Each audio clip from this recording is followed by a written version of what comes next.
Hey guys, the real Jason Duncan. Dan Moran here on the Root of All Success podcast. It's been an amazing time here. I got the chance to travel from Chicago to Nashville, which is not that far. Had an awesome conversation, being able to share about higher ed, software. We delved into some personal things, and I got to understand a little bit more about Jason as well, and it's really interesting. So I'd love for you guys to check out this episode. Check out all his episodes, even his intro one where he starts to talk about what he plans on doing with this show, which I think is helpful as well. So if you get a chance, come on out here. It's good to see you. Welcome to the Root of All Success with the real Jason Duncan, a podcast that explores how the world's most powerful entrepreneurs unlocked success and how their stories can help you do the same. A successful educator turned entrepreneur, Jason has built multi-million-dollar businesses that have been featured in Inc. magazine and Entrepreneur magazine. His life's mission now is helping entrepreneurs live what he calls #the exit lifestyle. Introducing TEDx speaker, mastermind leader, author, entrepreneur, cigar aficionado, motorcycle enthusiast, and host of the Root of All Success, the real Jason Duncan. The real Jason Duncan. So Dan, COVID a hoax or was it real? let's start off with something easy to talk about. Yeah, I'll tell you what. My thoughts on COVID from the very beginning. I didn't understand it at all. You know, it was kind of interesting. Like all of a sudden, hey, we're gonna have a shutdown, and this whatever. So of course, I'm an inquisitive type of person, and I'm looking and checking the things out on the internet and all this stuff. And as little pieces of it came out, it was a little disconcerting.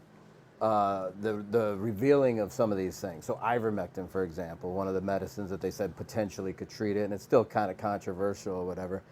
But on the news, they were talking about, man, this is for horses, and, you know, people shouldn't take it, and it was blasted. And this wasn't, you know, Fox News. This was everybody, MSNBC, Fox News, CNN, everybody was blasting it out there. And my wife and I, we actually went to South Africa for our honeymoon. Well, when you go there, they have malaria in the areas and different things. You take certain, you know, medications or whatever, ivermectin, you know, hydrochloroquine was another one that came out. And these were just common things like Tylenol here in the U.S. I was blown away. I'm like, I can't believe I'm hearing this from TV. And that was at the very, very beginning. So when did you go on the honeymoon? When was that?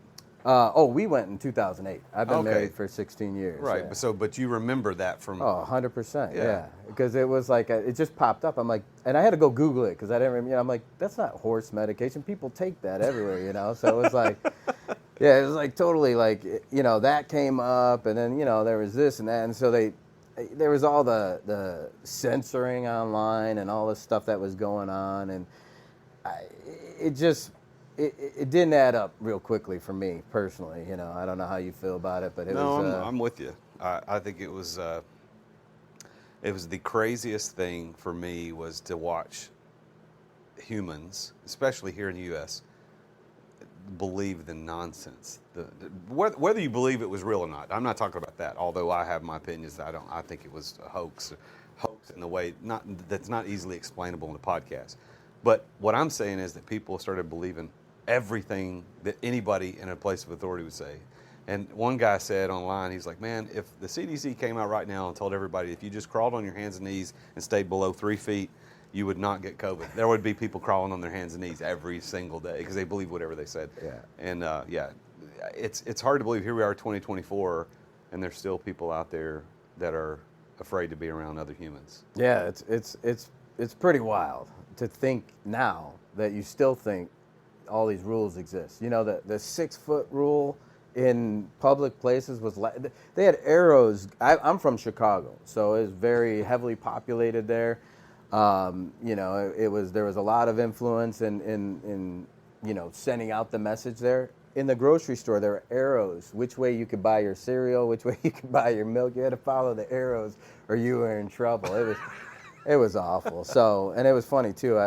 You know, between the two hardware stores, the Home Depot and Menards, one of them would make you wear a mask and the other one wouldn't. So I'm going to the one that didn't, because I just thought, I'm like, I don't know. I didn't know if I was supposed to. Like, what are these people doing? I'm like, I mean, if I'm wearing a mask and somebody farts in the room and I can smell it, anything that's going to get me sick is going to get through the same mask.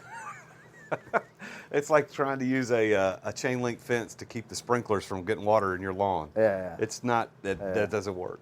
Did COVID have an effect on your business at all? Yeah, you know what? Not really. Not really. Most of my clientele and my employees work remotely anyhow. It had effects or impacts on the business in terms of how we supported them. So, for example, one of my clients got a check for $5 million. They didn't even know what it was for. It was a government check. What? To supply to the students, essentially. But it kind of hit them out of nowhere. This was at the very beginning, boom, $5 million, which is fantastic as a school to get this check. But they had to figure out a way to distribute it. So being in IT and software and development, we had to come up with a customization, a way to build out that functionality so that they can divvy up the money to who it belongs to. And some of these schools are private schools, some of them are public schools. As you know, it's pretty expensive to go to school these days. So what does Solidan do? Like you're in the tech space, IT space. Tell everybody what it does. Yeah, so basically we support colleges and universities primarily. That's our main customer base, who struggle with admissions, enrollment, retention, anything with their systems. So if you think of the majority of schools in the U.S., a large majority of the big schools use a software called PeopleSoft. It's owned by Oracle, which is Larry Ellison's company. And it is, essentially the Cadillac. It was designed in the 90s. It's still around. Half of it runs on COBOL. And we go in and we just set up things, fix things, train users, do project management. For a while, there were a lot of big system upgrades because they would come out with a new version. For example, they went from client server to the web. So we had to go in and show them how to take it from client server to the web, upgrade the process, train the users. And these are big projects that take 1.5 years, 2 years, 3 years to implement. Now we work with some other softwares, for example, Slate by Technolutions, which is a admission software. So it handles high school students going in to apply for school, transfer students going in to apply for a different university or grad school. We make sure that system's set up correctly. So, I mean, I can guarantee you, anybody that's at that age has touched either PeopleSoft or Slate, as a student. And so you're doing the implementation of that software? Is that what that means? Yeah. We don't own the software. We just implement it, fix it, customize it, and train the users on the proper way to do it. We also let those systems talk to other systems. So that's a big part of what we do, integration work, fixing those other systems. I've worked at just about everything you can imagine. Med schools, law schools, entire university systems, the state of New York, the state of California. I think one time when I had to look at the number of schools just I touched, not my team, it was over 150 schools. And these are top line universities. And it's pretty cool. So how do you get these clients? Oh man, for a while it was just me. In 2005, I started the company, and it literally was, I was just an independent contractor. I thought at some point in the future, I may add on to that, so I didn't want to just call it Dan Moran Consulting. I wanted to come up with something that was 7 letters and could, be used in the future, and maybe at some point I wouldn't even be a part of it. But literally, I just went and became the best at implementing the software. I learned everything that was in that software. So I started out at a small Jesuit school. That was my first job out of college. And I worked on that software, PeopleSoft. I went there as the most generic job you can have. I love you guys that are doing the report writing and that kind of thing that's out there. But I was a report writer, which is like the base level of getting into the IT world. But it was a good chance for me to step in. So I got to learn this mega tool that's millions of dollars. I got to play with it. I got no training originally, so I had to learn it by myself, figure it out, read books, get online. The training that's available now wasn't really available then, and the budget of this small Jesuit school was not going to allow me to take, a $1,000 training course or whatever that is. So I just had to learn it. And I was the single person that supported the entire system on the student side. I had a counterpart. She's a great friend of mine today, actually has done work for Solidan over the years as well. she did everything on the HR side of the house in PeopleSoft HCM. So we were the only 2 people. We were doing technical, functional, everything. Yeah, it was pretty wild. So was this your first entrepreneurial venture? Yeah, so that's a funny thing. That's a good story. I actually went to my boss. I was making peanuts, and I asked for a $10,000 raise, right? I'm just like, all right, I've done a little bit of this. I want to move up the ladder, right? I wasn't making much money. And my CIO was like, you know what? We don't really have that money for you. We like you, we love you, and we're going to do this and whatever. And there was only one place to move up between me and the CIO. So there was a director of administrative computing. And that role was filled. So I had nowhere to go. So I'm like, all right, I think it was Monster was still around. It was the early 2000s or something, and Monster was around. I put my resume out there, got an interview like on that Friday, and got a job offer right away for $15,000 more than I was making. I'm like, you know what? I'm going to try this other thing, and that's how I got into the CRM space. So I end up giving my notice. I go to this other job. I do, the interview was with the CIO of that company, which was a large corporation, and actually it was a startup that was a conglomerate. They were doing a merger and acquisition of like 3 or 4 different companies. One of them was out of Hebron, Kentucky, which was a warehouse. One of them was out of Bolingbrook, which is near Chicago where I lived. One of them was a call center in Pueblo and a software development in Reno. So all these 4 companies were getting acquired by this company out of Atlanta. It was exciting. I was young, and it was really cool to kind of learn what was going on. So I get there. My boss was a lady in her, maybe she was 29, 30. A great experience, had done work for the NBA and marketing, and she had a pretty good track record to get to where she was in this startup. She's like, tomorrow you're going to Reno. And I was like, all right, game on, So I literally... Were you living in Chicago? I was living in Chicago. This is like, all right, I'm going to Reno, So moving to Reno, not just... No, just flying there to start working, right? I'm like, okay, so I'm in. So I get out to Reno. I'm working with the 2 guys that had interviewed me and the whole software development team. And I find out that the guys that interviewed me weren't really employees. They were contractors. So the CIO was a part-time contractor, and the other was also a contractor. And I'm working with these guys. I'd wake up at 5:30. We'd go downstairs and sit at the blackjack table, have some eggs, and go to the office at 6:15, get in, and we would work all day until 10 p.m. So it was intense. Of course, I'm not getting paid by the hour, but I'm working with these guys that were, and I didn't know at the time that they were contractors. I figured it out kind of as we went along. But then I learned they literally were billing 100 hours a week. They didn't have time to even do their expenses for 6 months at a time because it wasn't worth their time to even do their expenses. Their flights and food and what, they didn't care because they were making so much money per week.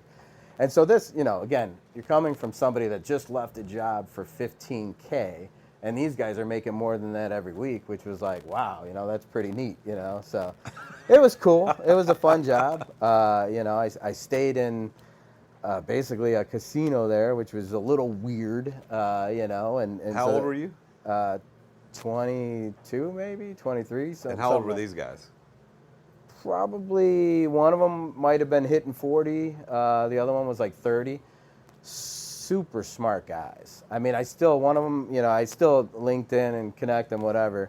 One of them's the president of a big company, and the other one is really high up the chain at Amazon. He actually, do you remember that company, Redbox? They used to have those video things or whatever. I can't believe that's still a thing. Yeah. And so he was in the startup of that. It wasn't his startup, but he was in the startup of that. And it wasn't supposed to even be necessarily just for videos. They tested it in Vegas, and they tested it in the Dallas market, I think, or no, Denver market. And they were going to put all sorts of things in those boxes that you could buy. It wasn't just videos, like what could they do? Right.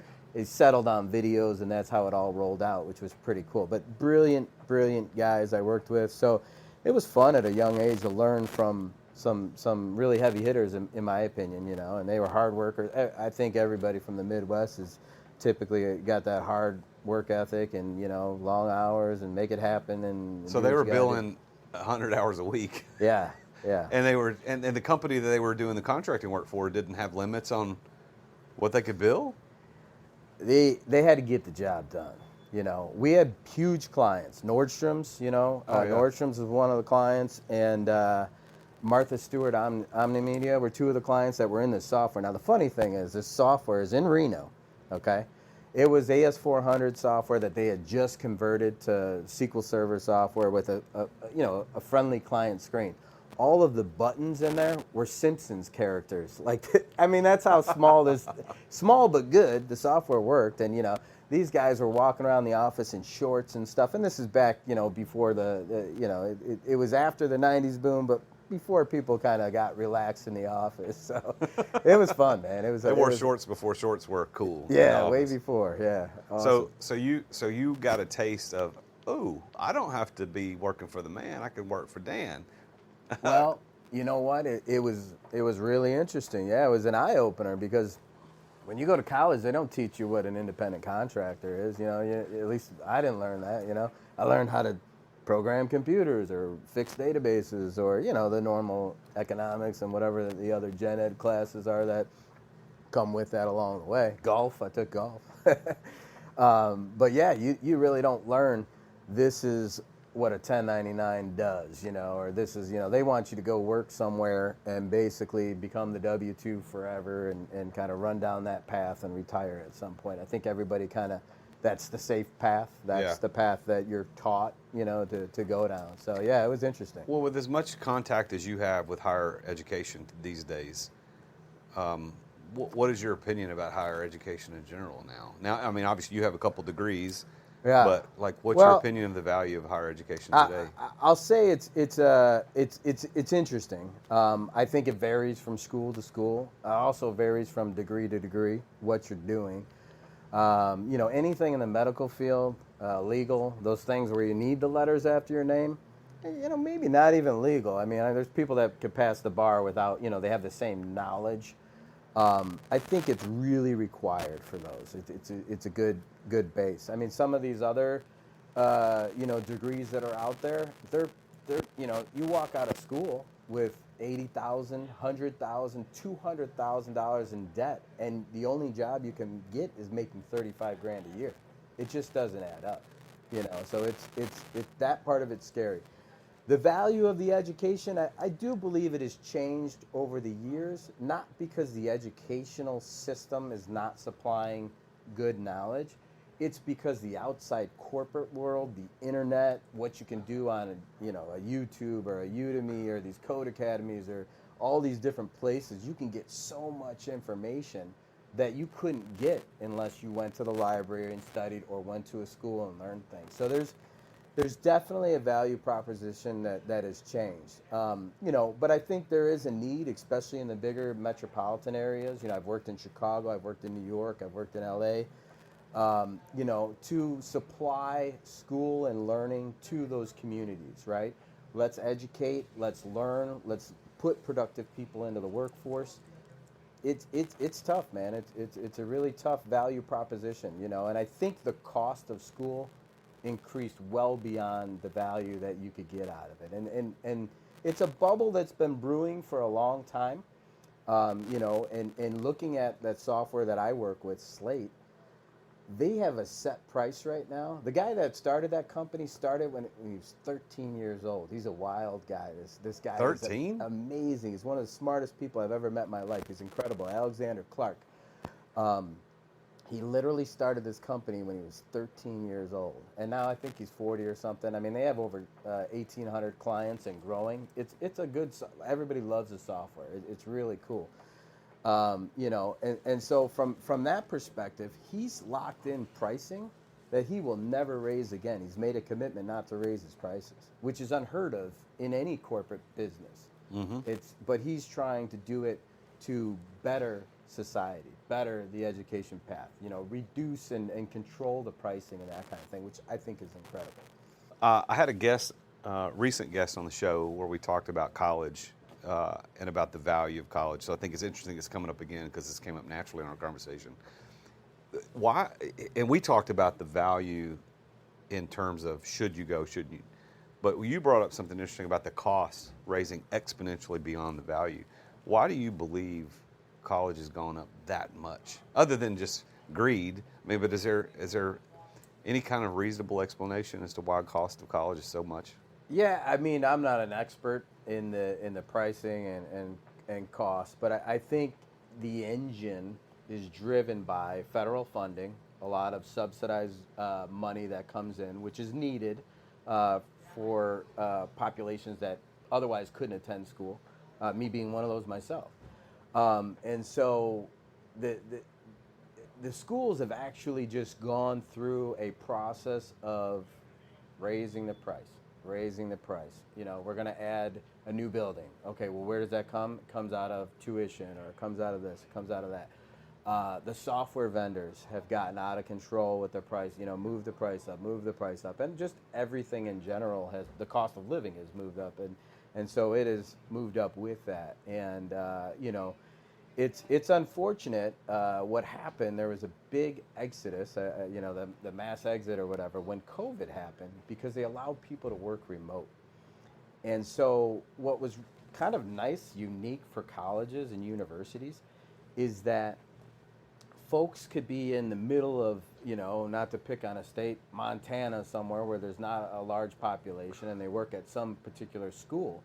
Well, you might get the best, smartest people in that town because they don't have industry. You can't go there and get a job at a factory, or you can't do this. And that school is a place where people could go and they could expect to work 20 years and get a retirement and pension and health benefits and all that kind of stuff. So they were able to attract some of the top-notch people that they may not have been, because the salary that they pay to the folks and the administrators is just not that high compared to corporate positions. So it's interesting that what can happen from that perspective.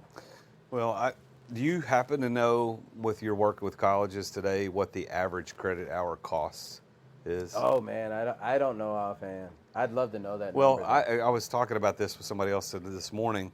When I started my undergrad, it was $194 an hour. This was in 1993 at a local private university here in Nashville. $194, and it was very expensive.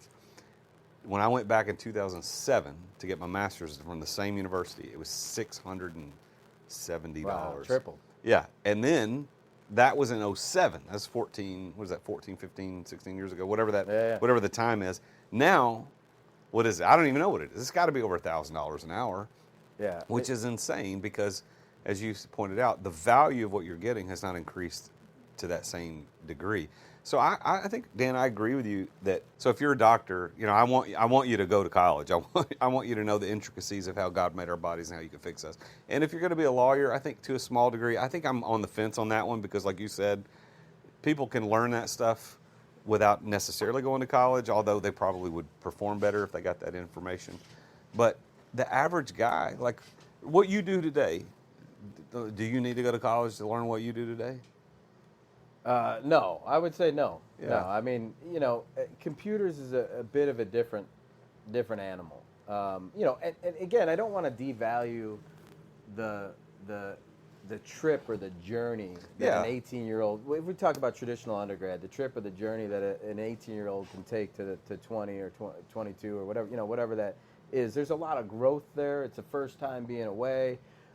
Assuming that they're on campus, there's, you know, I think there is value in some of these gen ed classes, kind of getting an experience, getting around others, learning how to balance a checkbook, some of the basic things. Of course, you could learn those if your parents sent you out of the house at 18 as well, but you know how things are today. It doesn't happen that often. So Yeah. I think there's a lot of value in an education. I would like to see more value driven through the university system than what is being offered today. And because, like you said, there's so many competing, I'll call them products, you know, these certifications that are out there. You know, you can, for technology, you can learn anything on your own or sign up for an online course. There's a lot of free information out there. And some of the top colleges are putting out some courses that are free for folks to sign up on too.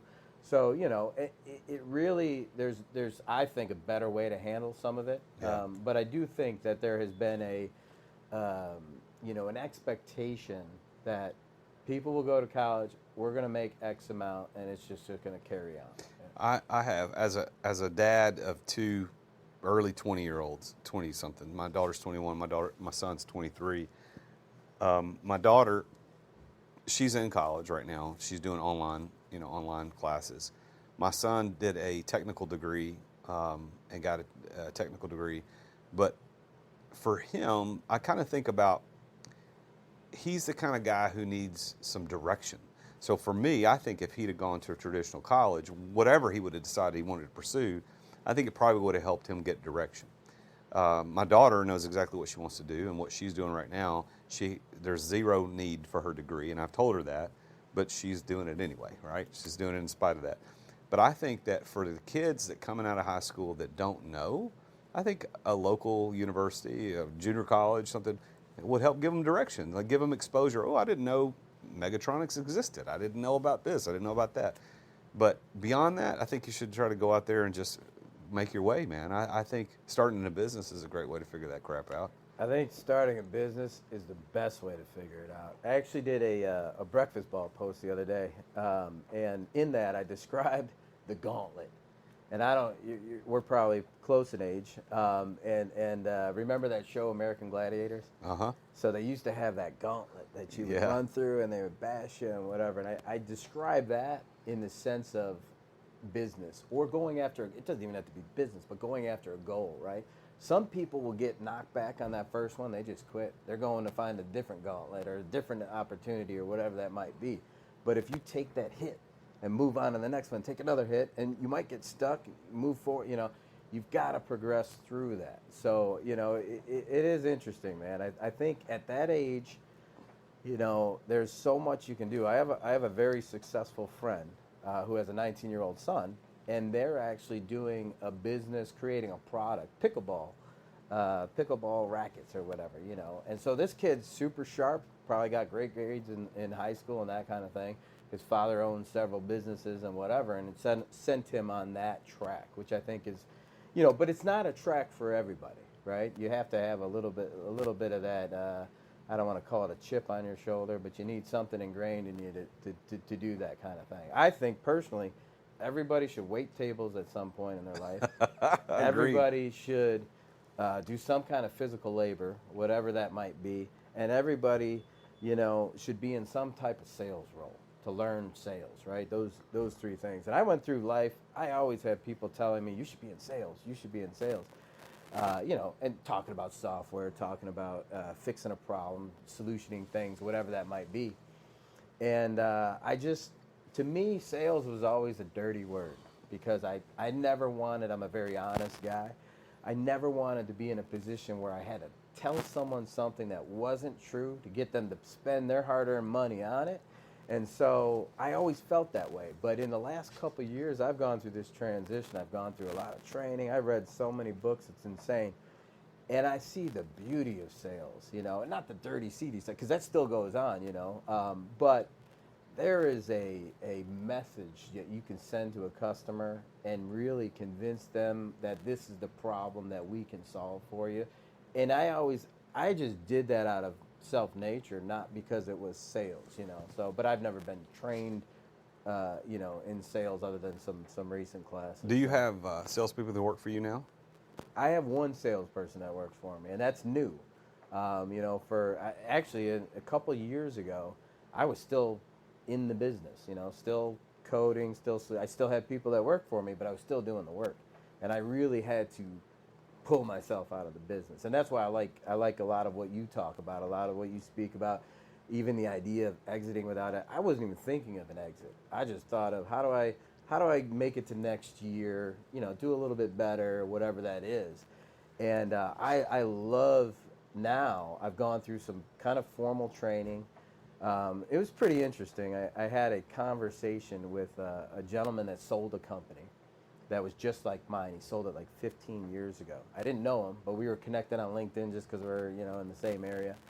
And we talked for 58 minutes, and I told him what Solidan does and kind of basic financials of the company and strategy, and he told me some ideas and all this stuff. And at the last 2 minutes of that, he said, the one thing I did that changed the complete trajectory of my company when I was the size that you were, I got a coach. And I couldn't believe to me, a coach was Mike Ditka, right? That's a coach, right? I'm from Chicago, obviously. The 85 Bears was my team, And I didn't understand coaching because I had started so young with the company. I never went through the big four where they had mentoring programs and coaching programs. I never worked for a giant corporation that had that. And so it just was this concept that was bizarre to me. I didn't know what a coach was. So he said, yeah, so he introduced me to Keith Cunningham, who I didn't know that name, and I didn't know that I was supposed to know that name, whatever that was. And so sent me to this, this program. It turned out to be a program. And again, I really never invested truly in myself, other than the education that I had 25 years ago. And so this was an interesting, idea, right? But I wanted to explore it because he had recommended it. He had exited his company. And this is a guy that had a company like yours he had sold years before. Yeah, absolutely. And he's still in the game, not in the same type of role, but, I think a lot of entrepreneurs like to exit and not go sit on a beach, Correct. Get back in the game, So it was a great conversation. He points me to this gentleman, and I look at this, I kind of had to fill out this application. They had this program for like a board of directors and all this stuff, and it was a pretty expensive thing to sign up for, in my opinion, very expensive. And it was something like shock to me when I was like, wow, that's crazy. The most I ever really put into the company was $500 to build a website. And it's funny. Coaches should cost more than $500, people. That's it. Absolutely. And so what I learned was, in order to get into this program, you had to attend one of his live courses, right? So he does these 4-day courses, and this one was called the 4-day MBA. And so I signed up for it, but it was several months in the future, okay? So I'm down in Austin. I attend this class. For the first 2 days, it's a lot of accounting, but it's accounting as a CEO. So it's not accounting as as he would say, a bean counter, It was accounting for how do I look at the income statement, how do I look at the cash flow, the balance sheet, how do I compare things, how do I look at some of the receivables and trending, what levers do I need to pull? I learned a lot in those 2 days. The next 2 days was scale and growth. And again, 4 days, I think the class was $8,000. This was just a class to get to the class. Which was the most that I ever spent on something. And I walked away from there, and you get out of something like that, and you're like, was it worth it? And I think for me, it was worth it. I learned, and from that, I walked away and kind of was waiting on my application from June. 4 or 5 weeks went by. I wasn't in a hurry to spend that money, but I wanted to know, and then I got like kind of a long-winded email after I reached out to them. Oh, we don't pick everybody, blah, blah, blah. Kind of, I'm not sure if that was really the thing. Tactics. Yeah, it was interesting because I think now that I understand being away, a year and a half, 2 years into that, I kind of understand the education and coaching game. It wouldn't really make sense for them to pass on the opportunity. I think I kind of got lost in the shuffle. I could be wrong. So anyhow, fast forward a little bit, and there was a mastermind. I'd never even heard of a mastermind. I didn't know what that was. There was a mastermind that was somebody dropped something on Facebook, and it popped in my. I was like, that sounds kind of interesting, and I looked at it, and this was $1,000 a month, and I was like, well, hey, I was just about to drop a big amount of money. Let's see how this goes, the month-to-month kind of thing. And I'm like, all right, let's do it, right? It was about business and all those different things. And I was like, so I gave that a try, and that was life-changing because I got in a environment around men and women, mostly men, that wanted to excel in whatever they did. I mean, people did, HVAC, solar companies, crypto, financials, tech. It was a mix of things. Nobody was in higher ed software except for me, but it was a mix of folks. And quite frankly, there was a fitness guru, a personal trainer that would do as part of that was doing a session on Thursdays. I lost 45 pounds by literally just attending this little 1 hour Zoom every week, and then I would apply one thing. Eat beets. okay, I'm easy. I can eat beets. Next week, make sure you get X hours of sleep, whatever it was. And really, to that factor of sleep, one of the greatest moments was I learned that through the fitness journey that sleep is important. But more importantly for me, I wake up at 4:30 a.m. every day. And I used to wake up at 6:30. I haven't used an alarm clock in my life, really, at least in the last 15 years. My body would wake up. Even if I got home at 3 in the morning, I'd wake up at 6:30, and get the day going. When I shifted to 4:30, it really changed things for me. I have a bit of a morning routine. I wake up, I weigh myself just to see if I did good or bad yesterday. And then I put lotion on my elbows, which is funny. This is one of my keys to life. If you want to know how old somebody is, look at their elbows. I'm telling you, you're going to laugh. But if we walk into a restaurant, which we might do later today, I'll show you, if a manager or waitress or whatever walks up, I'll guess their age probably right on the money. It's pretty wild. So just little things like that. I do that. I walk downstairs and I pray. It's the first thing I do. I don't turn on the lights. I get down. I got a little lazy boy that I sit in front of and I pray. I walk out of there. I go over to my kitchen and I turn on the lights. I got supplements now that I never had before, So I take these greens. I mix that up. One of my little tricks that I've come up with is coffee. I don't take sugar, cream, whatever, Sugar's bad for you in general. If you can eliminate or cut back sugar in general, I think your life, you're going to live a better life, a longer life. And I take my coffee and I put 5 ice cubes in the hot coffee as I'm mixing this other stuff, and I got vitamins and whatever it is. And from there, I mix in my protein. So I have chocolate peanut butter protein, or it might be Rocky Road or the powder. And you have to get it, the 5 ice cubes is so it doesn't curdle. So I spin it up, and then I drink that. And then one of my favorite things right after that is I write down my goals. And this is something that's powerful. I know you do the goal thing as well. And I think this is a really, I never wrote down goals before. And so now I write 7 goals every day.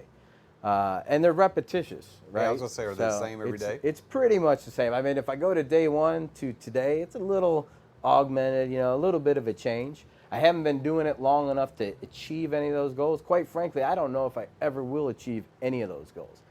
I wrote these goals down so that they're so big it would change my life if I do achieve them, and not worry about how to achieve them. And so I write these things down. It's all different facets of life, 7 different areas of your life, and whatever that might be.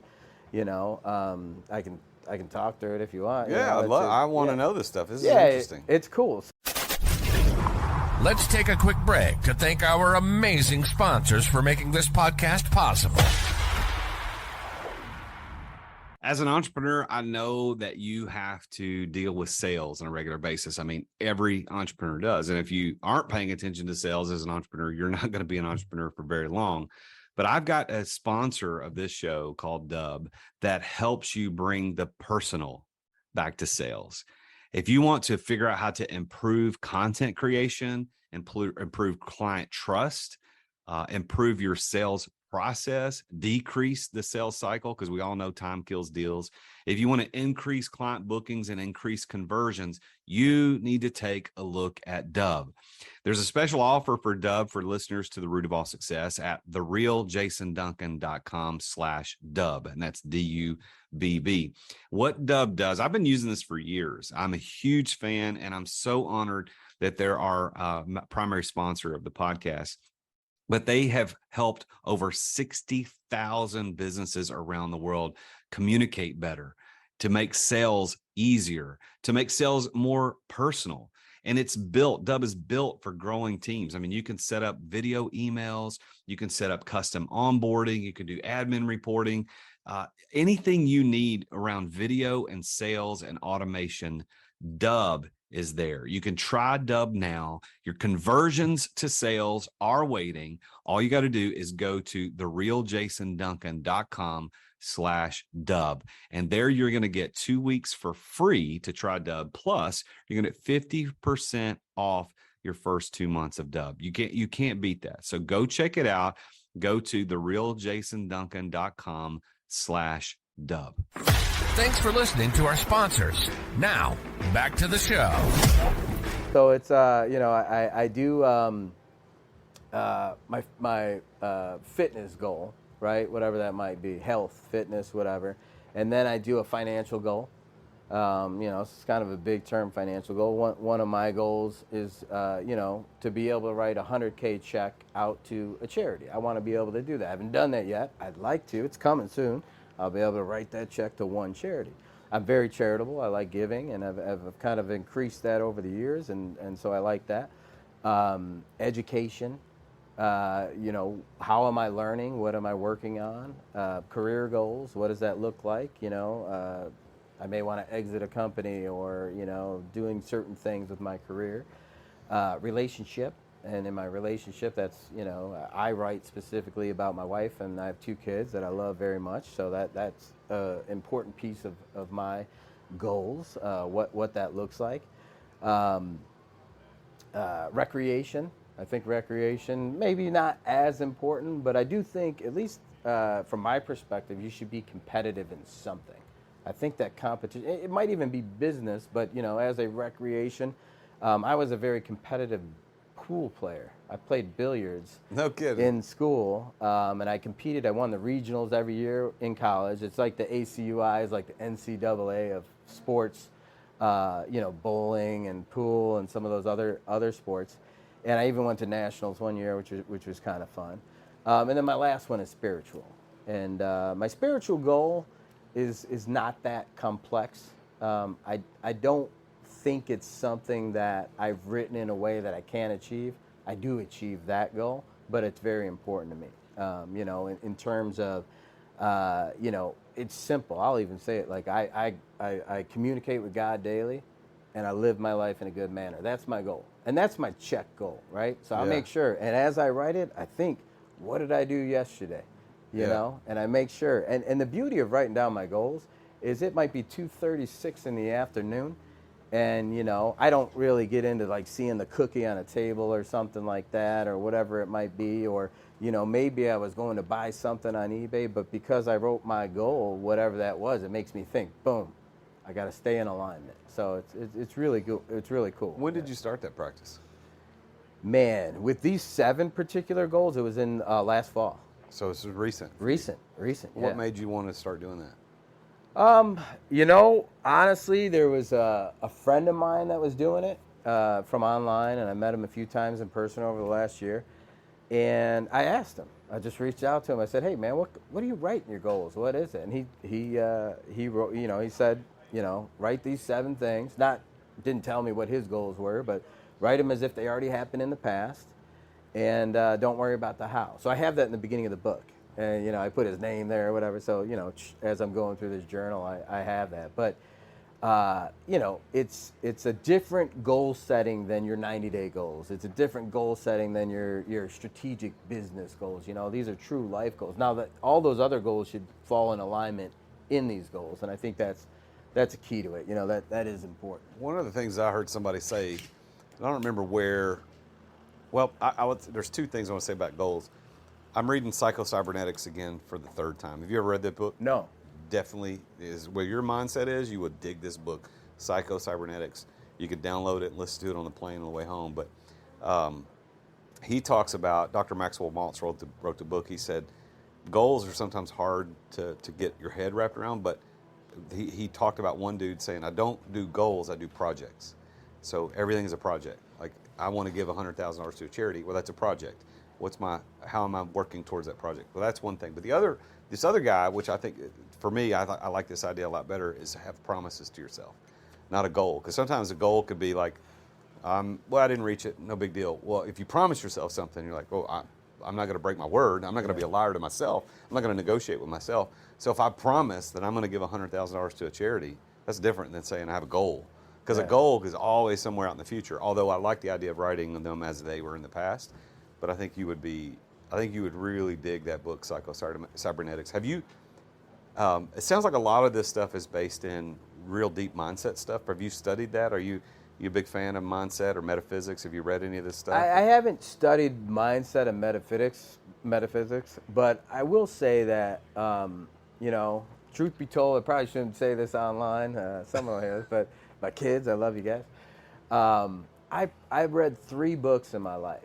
I was a pretty smart kid. I don't think I was a genius or anything, but I was pretty smart. And even when we had book assignments in school, I could kind of like read the cliff notes or figure out, skim it and get by and that kind of thing. In the last year and a half or something, I've read over 60 books. And I continue. I read, I was reading a book this morning. I continue to read a lot. Most of them are self-help, professional development type books, and it's a game changer. What's your favorite? It's really cool. My favorite book to recommend to people, especially when I'm talking to young folks, is Atomic Habits by James Clear. I think that might have been the first one that I started that piece of this with, and the reason I love that book is it introduces concepts that I wasn't using. Yeah. I think I was using the opposite of the concepts, to be honest with you. It's funny, in business, I would make a certain amount of money and retract as I got towards the end of the year because I didn't want to get to, it's just whatever that was. Okay, well, why was I doing that? Because I didn't have correct habits in place to track to something appropriately, whatever it was, with the plan or whatever that looked like. My whole morning routine that I discussed, it's all habit stacking, right? I was a bad pill swallower. My whole life I would gag on pills, right? I just was never that kid that could swallow. I don't like taking medicine in general. I have a little action pack or whatever it is of vitamins. I don't even know how many are in there, 8, 9, 10 vitamin, whatever it is, and omega-3 fish oil, a couple other things and things like that. But because of the habit stacking, I was like, you know what, I'm going to try 2 today.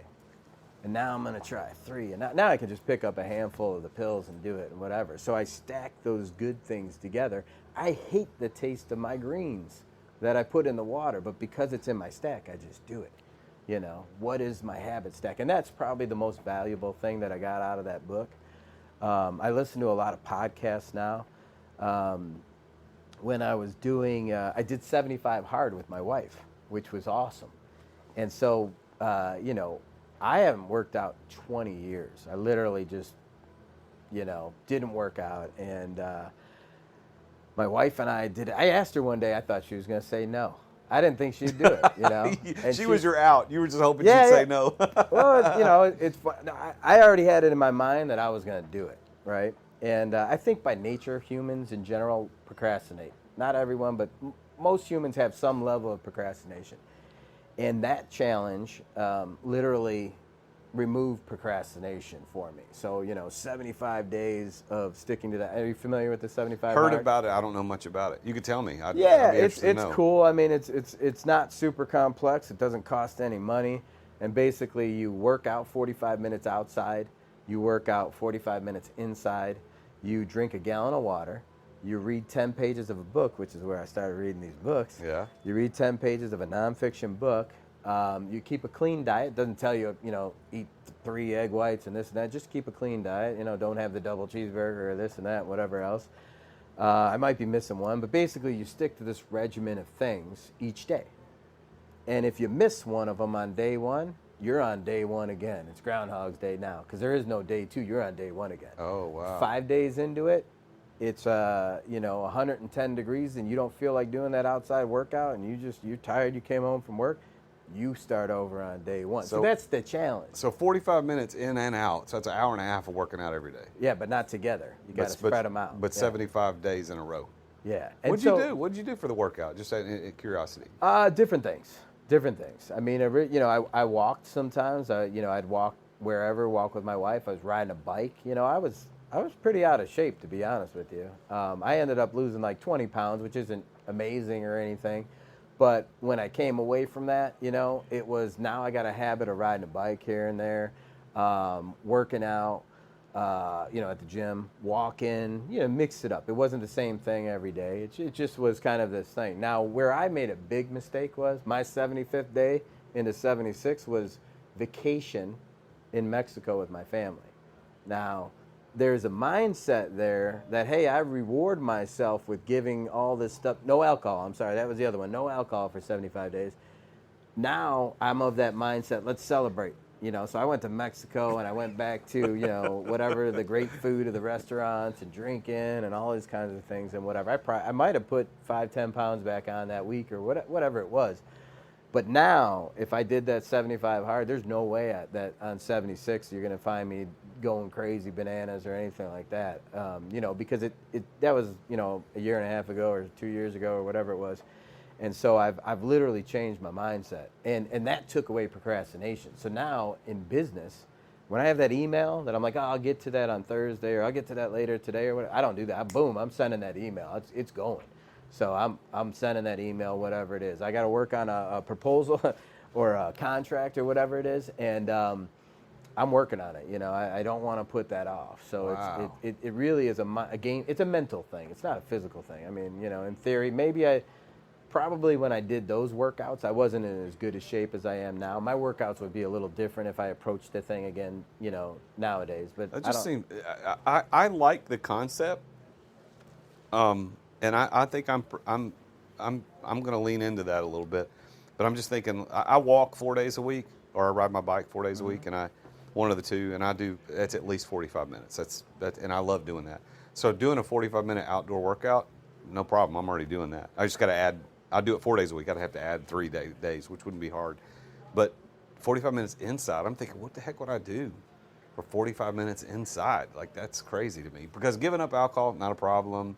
Clean diet, not a problem. Like, what were the other things? Reading, not a problem. I do that anyway. the gallon of water was my Oh, you biggest got to drink problem. a gallon of water? That was tough for me because I was not a water drinker. Oh, man. I hated water. And I remember the first few days, maybe the first week, it'd be 11:30 at night, and I'm sitting there swigging down water in a glass, just like, it's painful to me Then because you I got to know get I up didn't. all night long, pee. I didn't hit my water, So there's a whole year-long thing after that. If you wanted to do it, they have a 30-day thing of this, and they add some more, like a cold shower and these power. It's interesting, But again, it's free. Do you Anyone think can do you it. think it made you a better entrepreneur? I think it made me a better human. Really? 100%. I'm a better father. I'm a better husband.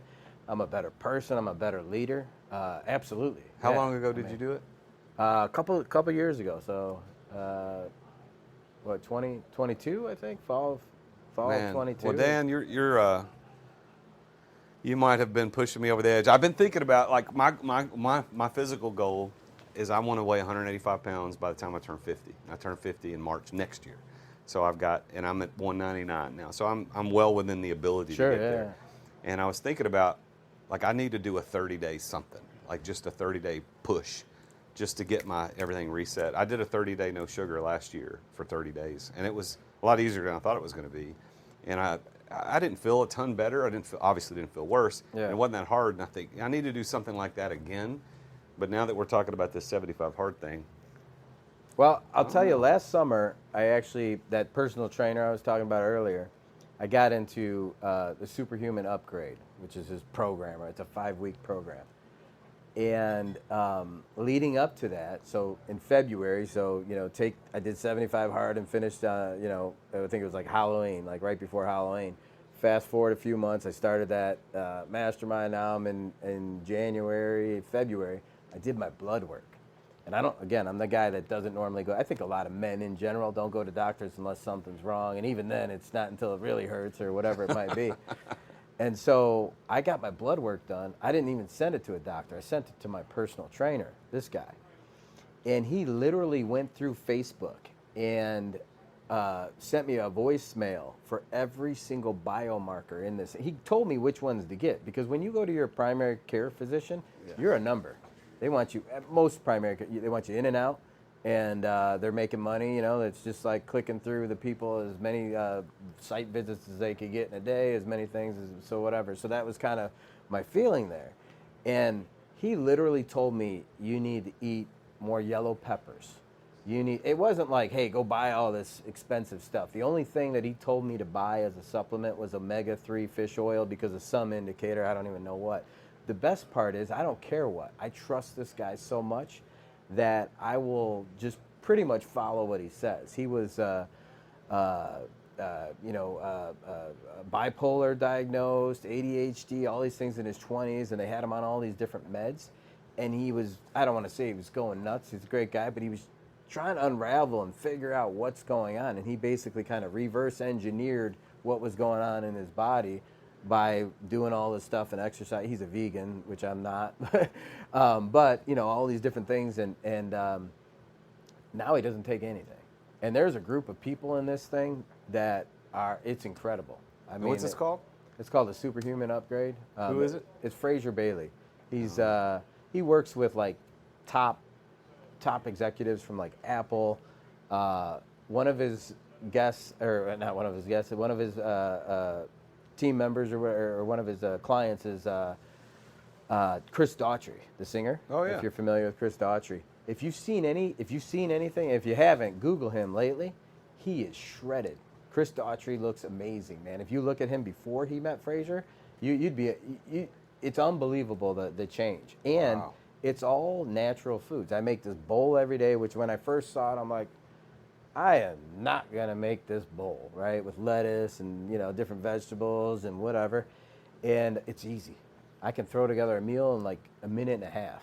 And I love it. And I feel good. I feel better now than probably in my whole life when I was in high school or whatever.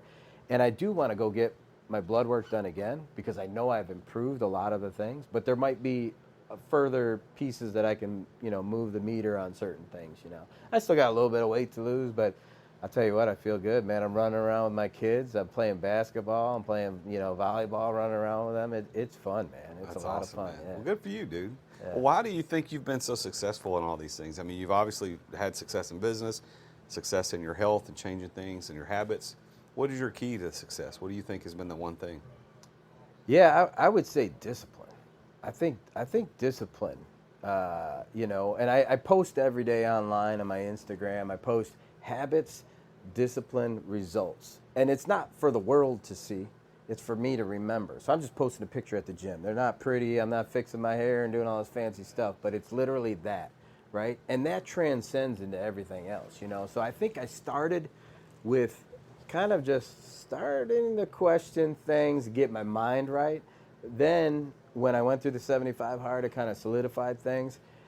Then it's just this reading all those books. And I did some training on sales, leadership, marketing, some other things, and really kind of honing in on self-improvement. And now with my team, I push them to do things. So I'm giving them, hey, read this book, or here's a line of something I was looking at, or go check out this podcast, whatever it might be. So there's a lot involved, I think, in getting there. I mean, I think from day one, coming on, just learning that hard work. I think hard work's important. And there's a lot of people nowadays that don't know what hard work is. Yeah. I mean, I did seal coating. One time there was a Marine, he was 26 years old, I was 17. We were doing a Brown's chicken parking lot, right? And this other thing, we worked 40 hours straight, nonstop, no sleep, had a couple meals in, McDonald's or whatever it was at the time. But he made me push that broom harder than I wanted to push that broom, like boom, boom, boom. And those it's just repetitive things. I remember being on with a college. It was January 2nd or something, right around the turn of the year, and we got this file that we had to load and do. We were on a phone call. This wasn't a Zoom. It was one of those teleconference. But we were on a phone call for over 24 hours, whatever, sitting around. It's that same mentality, like do what it takes to get it done. From that perspective. Now, do I believe in automation? 100%.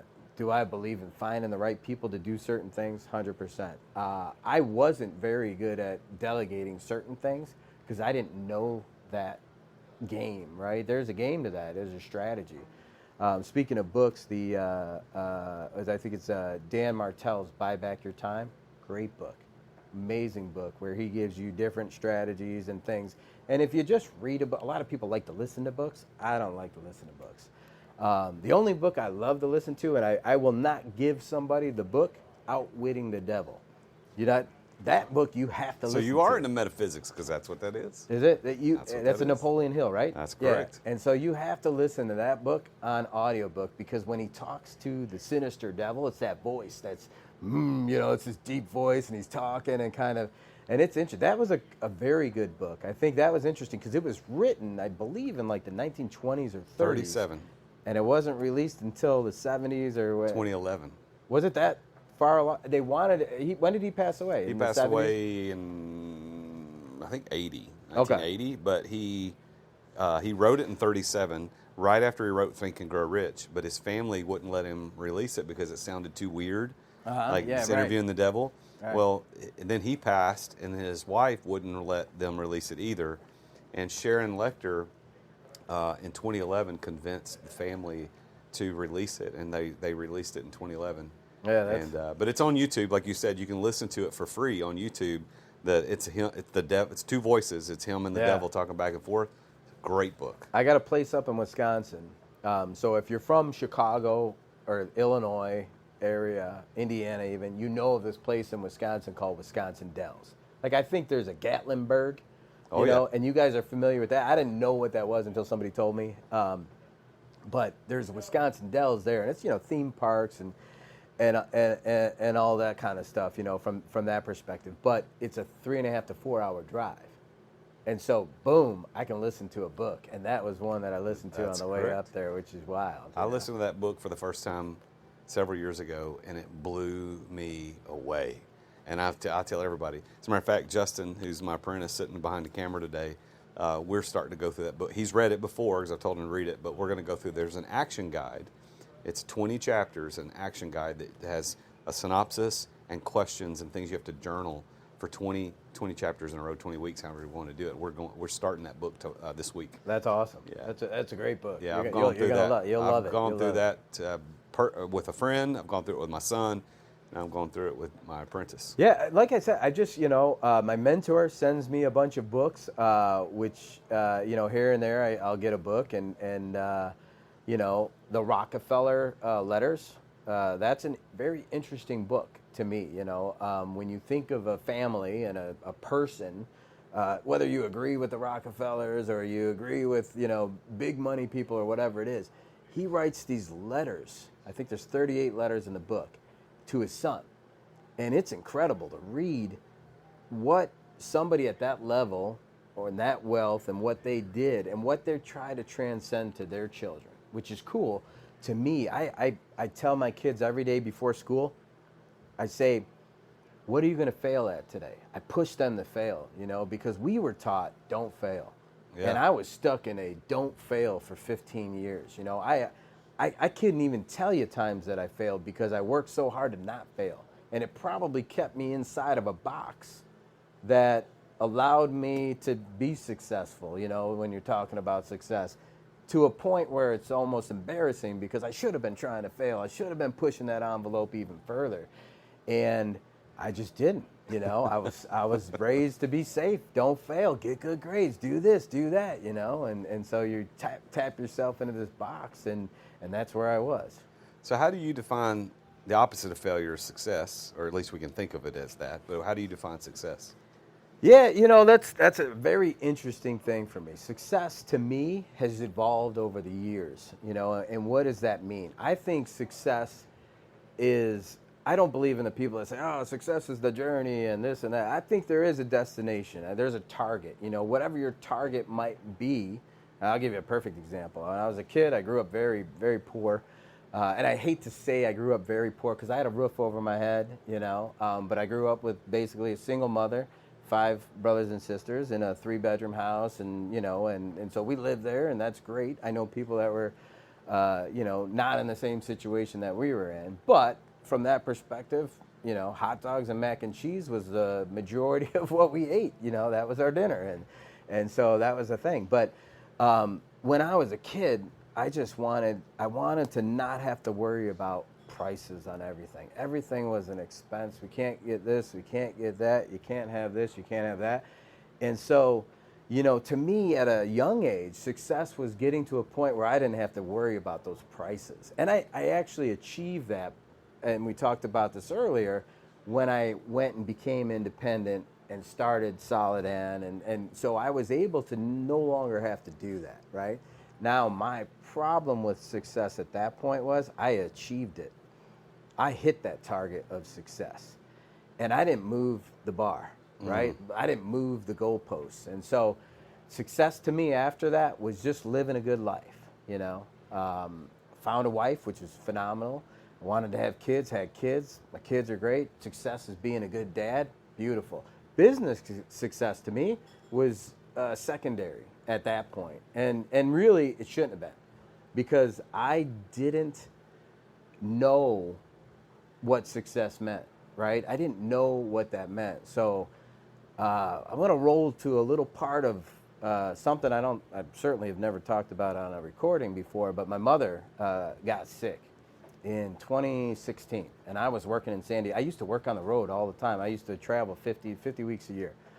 And I was in San Diego working, and I get this call, you know, my mom says, you know, hey, we need to talk. I happen to be home that weekend or whatever. And it was just me and her. Well, I got 4 other brothers and sisters that weren't in this conversation, you know, and I don't know if she did this with everybody individually or not, but she pulled me to, you know, I went to her house. This is the home I grew up in. And, you know, she told me that she was up at the lake house one time, brought her up there. She loved it. She was limping around a little bit. You know, she thought it was arthritis. You know, my mom was 64 at the time, or 63, going on 64. And, you know, I said, Mom, you probably should go talk to a doctor or whatever. You know, they have medication, you know, and it turned out she had cancer. So it was, you know, a stab in my heart, too. You know, that's your mom, right? You know, it's tough. And so I was there sitting with her, and immediately I didn't think, boom, how do we fix this? How do we save everything? I'm thinking, what did she not do in her life that she wants to do? Because I can do that now. I can make that happen for her. You know, this was 2016, and I knew she took French in high school. And I said, do you want to go to Paris? Like she had never been out of the country. She doesn't like airplanes at all. And do you want to go to Paris? Do you want to do this? Do you want to do that? And she was like, no. She's like, I'm like, well, is there anything that you want to do? You want to go somewhere? You want to see something? You know? And she's like, no. I said, well, she said her only regret was she wished she helped more people, and that hit me really hard. You know, it was like, how can I help more people? You know, so that was her thing. And I'm like, man, this is wild. You know, I'm sitting here with my mom. I just found out she's dying. You know, I didn't know. And her number one thing was, how can she? And my mom, she gave away every sweater that we outgrew. You know, mostly we're all hand-me-downs. I didn't get new stuff. You know, fortunately, I got a big family, and that's why I stay in Chicago, because we have such a big family. So, you know, that was how we got things. And she always helped people and donated her time when she could. She was a single mom, so she worked. You know, she had a job and was taking care of 5 kids and all that kind of stuff. So I immediately had to figure out, how am I going to be home with her? So I ended up finding a job at a local university and leaving that job in San Diego. And I was in the hospital every night with her. I mean, it was my oldest sister, for whatever reason, didn't want to go to that one hospital in the city. And so I'm like, I'm just going. And my other sister lived in Phoenix at the time, and she would fly back and that kind of thing. And so it was a big moment in my life. I probably was the heaviest I ever been, not for any other reason, being lazy, you know, that kind of thing. But it was an interesting time. You know, I was there when they gave her hip surgery, and we're gonna, you know, the doctors are gonna save you, and we're gonna take out this, and we're gonna do that, and you know, cancer, once it metastasizes and gets to stage 4 or whatever, it's a pretty bad situation. But I'll tell you a cool moment in the hospital, and this is pretty deep. I probably should tell you this over a cigar later. But you know, she was in the hospital, and this was Valentine's Day, and I would always text her Happy Valentine's Day. She would text me back or whatever. And this happened to be the one time that she didn't text me back. And I'm like, man, this is really bizarre. Why is she not? And she was in the house, you know. I'm like, all right, I better go check this out. So I took a trip. You know, it was only 20 minutes away to get to where she was, and you know, she was in bad shape.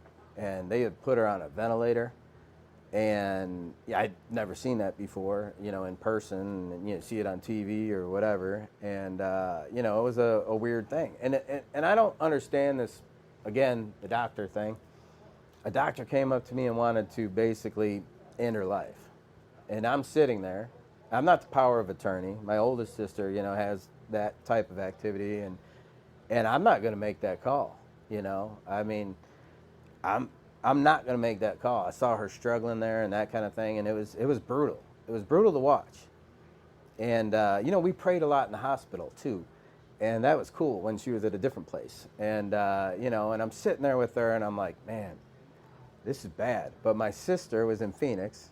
I called her. I'm like, you got to try and get out here. And luckily, somehow, she got a flight that night. It was like midnight.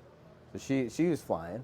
I got this doctor asking me. I got my other sister, my brother's handicapped. I got my other sister, who my brother lives in the basement. I built out a room for him. It's beautiful over there. A good setup for him. Because now, when my mom passed away, he had to go somewhere, right?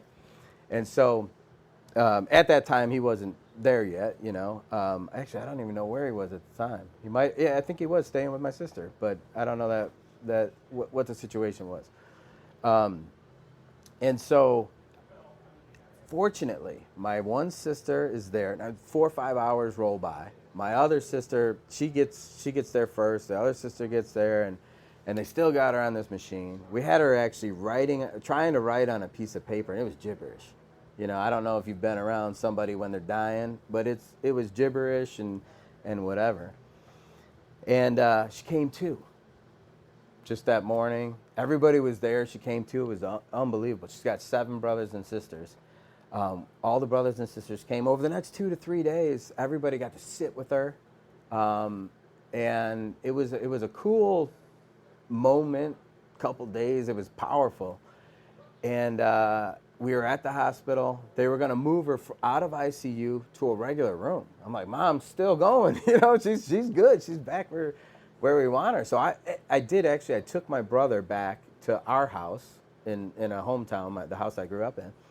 And I'm going to probably sleep there because we're tired. I've been up, 48, 60 hours, whatever it was, 3-4 days in a row, just not sleeping.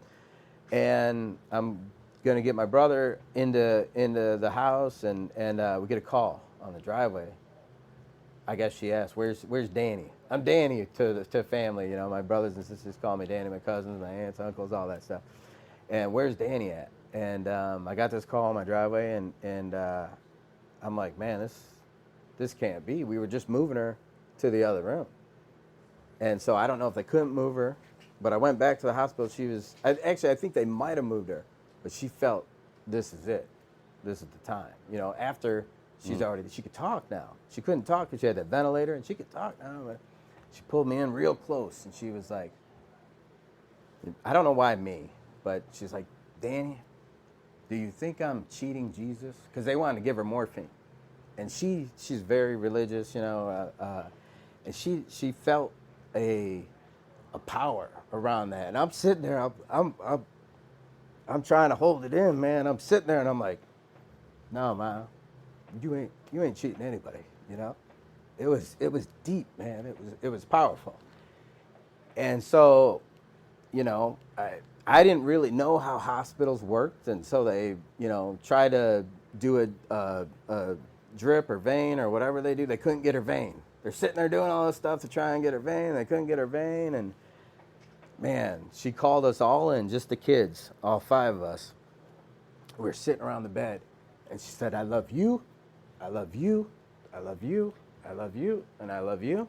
And then she just turned yellow, gone. Wow. It was crazy. It was wild. Wow. It was like, literally, it was like she had just lifted out of her body at that moment, man. What a blessing to wild. have that experience. I wouldn't want to be anywhere else. Yeah. It was amazing. It was an amazing, and I never told the story. Wow, that's a good story. Yeah, it's something it's obviously very personal, but it was amazing. So part of what I'm doing now is figuring out how I can help more people, and that's part of my mission, my personal mission. So I love it, man. I don't want a Lambo. I don't want this. I don't want that. All these fancy things, and it's great. The people that do that's cool. I just want to help more people. And so, I'm putting things in motion to make that happen. And I have been helping people along the way as well. Wow. That's Dan. That's a great story, and I am honored that you chose to tell that here on the show today, man. Thank you. I want to give you the last word today as we finish up our conversation. I want it to be a word of advice to the entrepreneurs that are listening to the show. What's one piece of advice you could give them to be successful or to accomplish what they want to accomplish? Yeah, I would say it doesn't matter what age you are. Whether you're, 18, like we talked about, coming out, maybe, hitting the ground and trying some business things or whatever that might be. I got a nephew that's in the Marines right now, doing great, learning and doing all that fun stuff and getting in great shape. And then I got another nephew that's doing some other things. I got a nephew here in Nashville. I got a big family, a lot of my niece, I got nieces in college. I got nieces here and there and whatever. So I love the youth and what they do. But what I would say, my number one recommendation for anybody, for any spot in your life, and it's not just business, is to improve yourself. I mean, you truly, and I didn't understand this, I hear people talk, the gurus or whoever talk about, oh yeah, when you're in the airplane, they tell you to put your mask on first to help the person next to you and blah, blah, blah. But if you treat life in a way that you improve yourself, you're going to improve everybody you come in contact with. And that could be your wife, your kids, your friends, your coworkers, your employees, your bosses, whoever that might be. You have to improve yourself. You got to love yourself. And there's a lot of people that are fighting things. And it could be vices or habits or, it could be a family or friends or whatever it is. So I would say improve yourself and surround yourself by people that help you improve yourself, one of those other things, when I pray every day. I don't ask for anything, but I ask to become the man I need to be. So that's my conversation that I have. And when I know I'm asking to become the man I need to be, everything else falls in place. Yeah, great advice. Well, Dan, congratulations on all your success. Thank you for sharing your story here on the show today. And people can get in touch with you on social media, at Instagram on Dan Moran DM. So look him up at Dan Moran DM. And if you want to look up his company, Solidan, it's Solidan, it's SOLIDAN.net, Solidan.net. Check him out, especially if you're in higher education. This guy can help you out with your software needs. Yeah, absolutely. But Dan, thanks for coming to Nashville, being on the show today, and I wish you the best of success. Congratulations on everything you've accomplished. I appreciate you being here. And thank you so much for having me here. I appreciate it. It was great to come out here. I know a lot of podcasts we do online, and it's a different vibe being in person.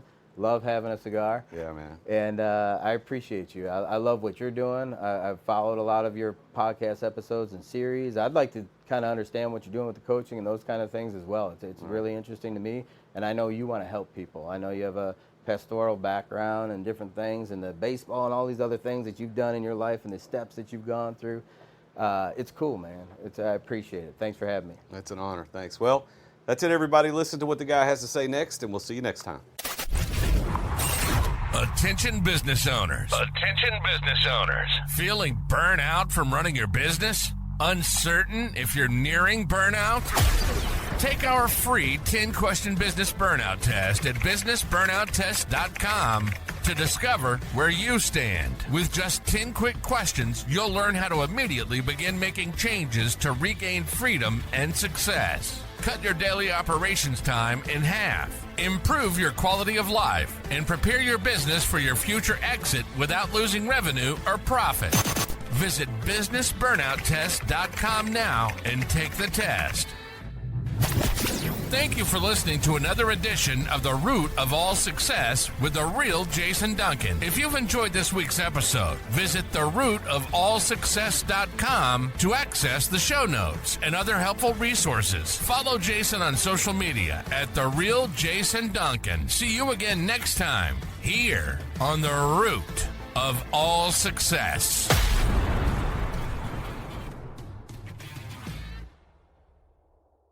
This podcast is a part of the C-Suite Radio Network. For more top business podcasts, visit c-suiteradio.com.